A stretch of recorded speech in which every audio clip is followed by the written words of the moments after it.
Olá, sejam muito bem-vindos. Hoje a gente vai mergulhar de cabeça num assunto que está passando por uma verdadeira revolução científica, o TDAH em adultos. Tem uma onda de pesquisas novas mudando praticamente tudo que a gente achava que sabia, e é exatamente isso que nós vamos explorar hoje.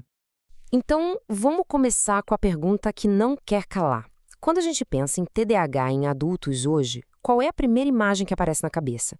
A gente vai ver que a ciência mais recente está pintando um quadro muito mais complexo e cheio de nuances do que a maioria de nós imagina.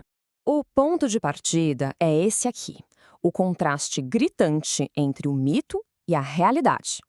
De um lado, tem aqueles estereótipos antigos, sabe? A pessoa que não para quieta, a ideia de que é só um problema da infância que uma hora passa, ou pior, que é só falta de vontade. Do outro lado, a gente tem o que a ciência diz hoje, que é um transtorno complexo do neurodesenvolvimento, que dura a vida toda e que afeta não só a atenção, mas a cognição e as emoções também. Para a gente entender o TDAH de verdade, não dá para ficar só nos sintomas mais óbvios. A gente precisa olhar para o que os cientistas chamam de sistema de gerenciamento do cérebro. Vamos desvendar o que é isso. A melhor analogia que eu já vi para isso é a de uma torre de controle de tráfego aéreo. Imagina só, uma torre super movimentada, gerenciando todos os aviões que decolam, que pousam, todo aquele fluxo. É exatamente esse o papel das funções executivas no nosso cérebro: gerenciar um intenso fluxo de informações. Agora, vamos para a definição mais formal.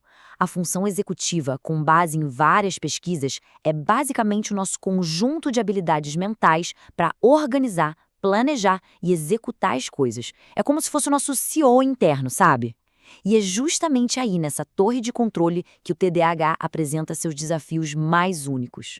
E que habilidades são essas na prática? Bom, tem o controle inibitório, que é tipo o nosso freio mental, e que pesquisas recentes apontam como um ponto-chave. Tem a memória de trabalho, que funciona como a área de transferência do cérebro. E, claro, planejamento e flexibilidade, essenciais para a gente navegar o dia a dia. Quando essas funções são impactadas, as dificuldades começam a aparecer. Certo, mas se a torre de controle está com dificuldade, como é que isso se parece no dia a dia? Qual é a sensação? Essa pergunta nos leva para uma parte do TDAH que por muito tempo ficou meio de lado, o seu núcleo emocional.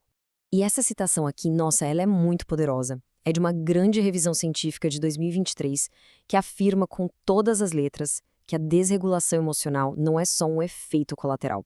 É um sintoma central do TDAH em adultos. Isso literalmente muda o jogo. Tá, mas o que é essa tal de desregulação emocional? Com base em pesquisas recentes, é a dificuldade de modular as emoções, tanto na intensidade quanto na duração. Não é que a pessoa sinta as emoções erradas, mas é como se o volume estivesse sempre no máximo e o botão de controle não funcionasse muito bem.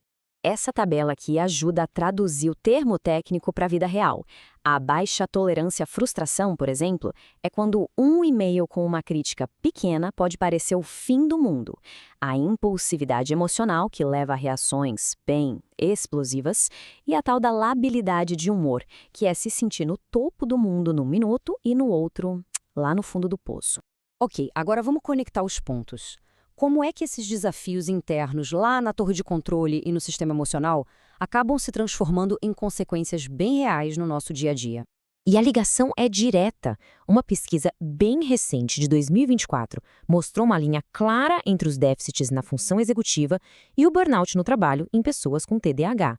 Ou seja, não é uma questão de não se esforçar o suficiente, é uma questão de sobrecarga do sistema. E o impacto vai muito além do burnout, viu?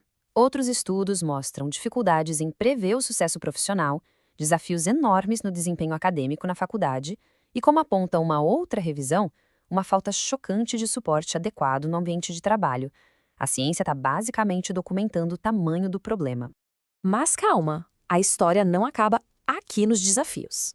A mesma ciência que está definindo o problema com mais clareza também está eliminando o caminho para novas soluções, para um futuro com mais suporte. E esse é o ponto-chave. O foco da pesquisa está mudando. Não é só sobre identificar problemas, mas sim sobre encontrar intervenções que funcionem. A gente está entrando numa nova era de suporte que é todo baseado em evidências. E para onde a ciência está olhando?